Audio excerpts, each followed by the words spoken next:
Good Tuesday evening, everyone. State Representative Brad Halbrook here, along with Leader Chairman of the Freedom Caucus, Chris Miller, Leader David Freese. David Freese.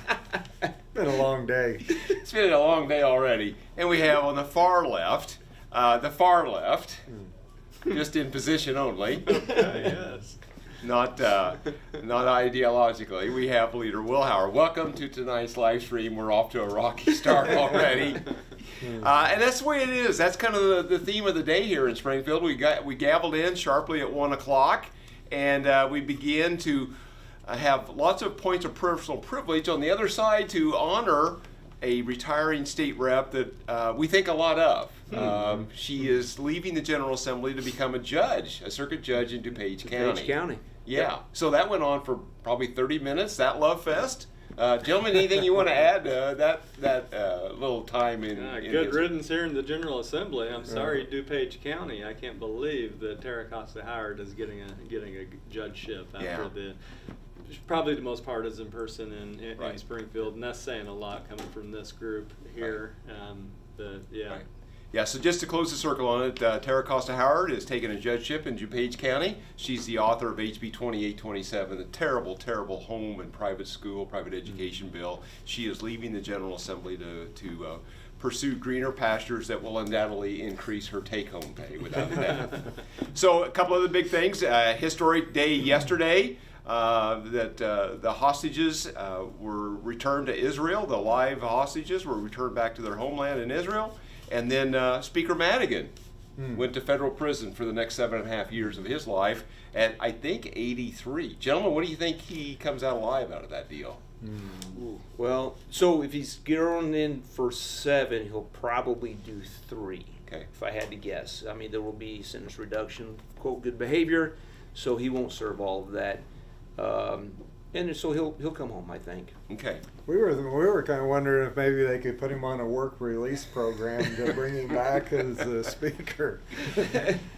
We thought maybe some kind of consultant, maybe a lobbyist. Yeah, he could get a consulting gig, maybe. Yeah. Well, that's a valid point. Maybe Leader Miller. That's why you're the leader chairman. You got all the great ideas. Hey, you got to think outside the box on some of this stuff. Well, I wish I had a box to think out of some things, but yeah. So I'm trying to look at my board here. We talked about and Charlie Kirk Day, and we had a few points. Representative Leader Niemerg made a point about Charlie Kirk honoring his life and untimely passing. Gentlemen, anything about Charlie Kirk that you might want to add before we get into kind of the issues of the day? Oh, I know that Mary had the privilege of going to the Rose Garden today for the ceremony there, and so she was pretty excited about being able to attend that event and honor his life and remember many of his accomplishments. He accomplished a lot in 31 years, a lot more than sometimes I'm saying, like, for example, Costa Howard. Right.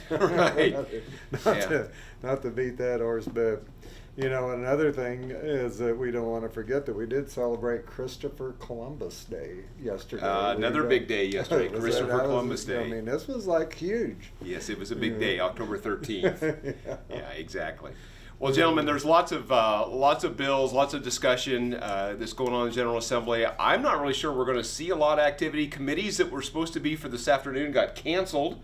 I don't know that we know yet for the committees for tomorrow. They may cancel them yet tonight or tomorrow. Who knows? But more on the schedule there. But today's committees got canceled, and so we'll see how that all pans out. Energy is the talk of the day. An 800-page plus bill. I don't think it's soup yet. We saw this bill emerge late in May, was amended 5 or 6 times, I believe. And the understanding I have is it's still kind of a work in progress.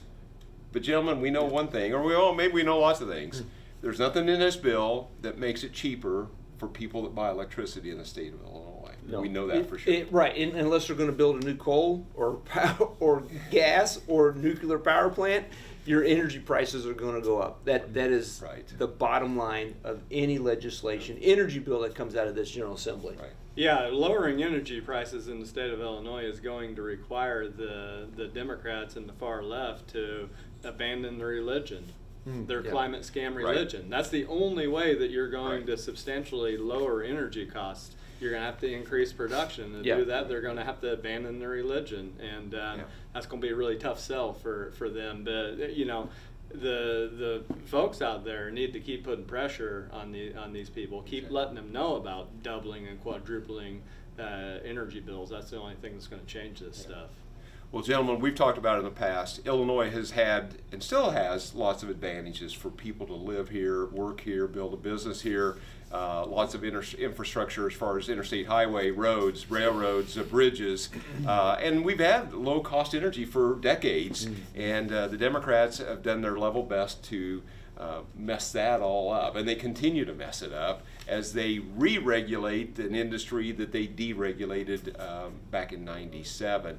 So again, that's still a work in progress, and hopefully the bill never makes it to the surface because it will undoubtedly drive up costs for every one of us, whether we consume for our home or farm or whatever the case might be.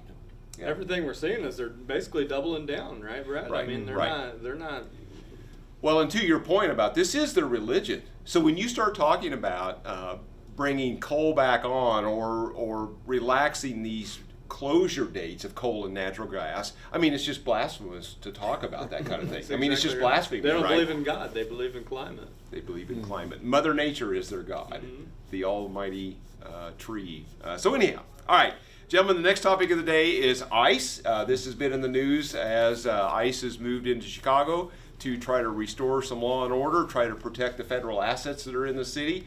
I'm just going to throw it open. Anybody want to discuss what's going on with that and their thoughts on ICE and how the mayor of Chicago and the governor of the state of Illinois is handling that? They're skirting very close to the line on what is that I word they like to throw around? Insurrection. Oh, Yeah. insurrection. Yeah, I'd say that they're skirting pretty close to the line on that. But at this point, Brandon Johnson and J.B. Pritzker, they're married to chaos. I mean, President Trump is doing exactly what he said he was going to do, trying to bring back law and order. If the governor of the state of Illinois and Brandon Johnson aren't going to do it, then they're going to come in there and do it. But they've backed themselves into such a corner here that if this operation has any semblance of working, they're going to look terrible. They're going to look completely terrible. So they're actively out there encouraging chaos because they know the every day that we're bringing law and order to the streets, they're being exposed for the frauds that they are. So you got these people out there that are actively ginning up this chaos with all the nonsense that the governor and these folks are talking. It's despicable. Right. Yeah, no, you mentioned insurrection.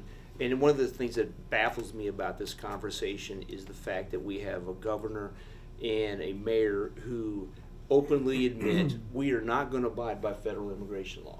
So if you do not abide by federal law with the state and the city, is that not insurrection? I think that's definitionally. I think you can make that argument. And so it's really, where do we stand constitutionally as a republic if we've got, again, cities and states telling the federal government, thanks but no thanks, we're not going to abide by your law. On something that's actually good for the citizens. Right, yeah. So here's it. So say now you've got another state that says, hey, I'm not going to abide by federal election law. I'm not going to abide by, pick your federal law Civil Rights Act. Okay, so how are the Democrats going to react if another state says, we're not going to abide by the Civil Rights Act? They would their hair would be on fire. Yeah, exactly. Leader Sherman Miller, any closing comments on that matter? Well, they're working awful hard on their non-compliance. They're working hard. I mean, they're working harder at this than an ugly pole dancer, I think, would be pretty close to that. But I mean, they have a chance to be a hero here, and. Right. And because of, they look like absolute buffoons. Yeah. That they're so out of touch that here you got a president's woman come in and send people in to help you clean up the mess. Right. And say, no, thank you, there's no story here. I mean, it just blows my mind. Well, they're just playing to the far left Marxist progressive base, right? I don't know how many more adjectives we have to put into that, but that's what they're playing to. Yes, and one of the things they're complaining about is the activation of the National Guard. So anybody remember what happened in August of 2024? In the city of Chicago, we had the DNC convention. Right. Okay, so and what did our governor do? Activated a National Guard. Why? Somebody needs to ask him that. I mean, Well, seriously. it was D different. Is that what it was? Okay. Yeah, it's D different. Yeah, so Yeah. it's one of these things that you sit back and you look at this, okay, wait a minute, you did that in anticipation of the DNC coming to the city of Chicago, and you're saying that in the city of Chicago, everything's hunky-dory, but yet we're going to have the National Guard there just in case. Now we have, people actively assaulting ICE agents, and they're saying, no, we don't want the National Guard. Yeah, I think that if I was an African American in the south or the west side, I think the indication of that would be clear to me, that he values the lives of these, Gold Coast people and these billionaires that are coming in for the DNC more than he does them. And at some point, we're going to have to get a reaction out of that. In the voting booth. Yeah, and I think the governor needs to explain that Right. He's not going to explain it unless people are bold enough to point it out. Right. Did you guys happen to catch the WGN reporter that they took down Oh, the other day? yikes. I needed some eye bleach after I observed that. That was bad. Gentlemen, let's move on to the last topic. B.I.G. big. Weren't we supposed to be trying to get crack off the streets? Yeah, I think so. I mean, ICE was kind of doing their job there, weren't they? Hey, I'm trying to move on to the next topic. So the Chicago Transit Bill, the delivery tax, the $1.50 a package, the Amazon taxes, as talked about, a bill made it through the Senate late last May, never got to the House for one reason or the other. We're hearing a couple of things, gentlemen, that the $770 million budget hole that was supposed to be looming in 2026, they have magically found, either through budget gimmickry or this or that, cuts, whatever, that number now is about $200 million. They found $570 million worth of cuts or extra revenue that they didn't know they have. And now, so the problem has been punted off till January of 2027. So I think this is a real thing. My understanding from the working group, what we're hearing coming out of the House working group on this bill is the Senate bill is not going to move in the House. That maybe there's a 0.25% sales tax that might surface. Okay. So any thoughts on all of that? So anyway, I had some conversation with some guys about the transit issue, and because I was concerned that transit would just shut down. Obviously, we don't want that for the city of Chicago, but what they did is, my understanding, they actually swept funds from another fund to, quote, fill this budget hole. They didn't find money. They just stole it temporarily from another agency or grid. And, it's all got to get paid back if that's what they did. If they don't have the money, they don't have the money. So you mean they didn't actually fix a problem, David? What? That's shocking. Would that surprise you? Yeah. That's breaking news. You heard it right here. You heard right it here first. tonight, Tuesday night. Yeah. Well, again, it's budget gimmickry, whatever it may be. It sounds like it's fun and games at these different governmental agencies. So, but anyhow, I think the other thing too is if they do enact this 0.25% sales tax, it is only for Cook and the 6 color counties, right? So it's not applied statewide. So that's some relief for the rest of us, and so we're excited about that. Anyhow. That's the only good news tonight.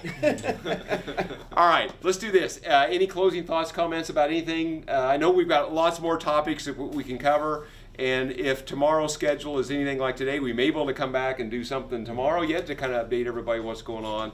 But again, it's more fun and games at the Capitol Complex in Springfield. Yep. Any thoughts? Going once? God bless Charlie Kirk on his on his birthday. He was he was an absolute legend. Should still be with us today. He was killed because he spoke the truth, and I think that we all need to remember a lot more truth needs spoken here and in our culture in general. Right. Yeah. No, he will definitely be missed. I loved watching him in his college debates. It's amazing. Well, I think it's important for us to all take up the banner and to keep charging the hill and moving forward. And this is the home of truth, logic, and common sense. Yeah, exactly. Gentlemen, great closing comments. With that, we would just always appreciate that you would like, share, comment, and subscribe to our channels to help us get the word out. That's you out there watching and doing those things helps us. And again, we appreciate your kind words of support, and we'll talk to you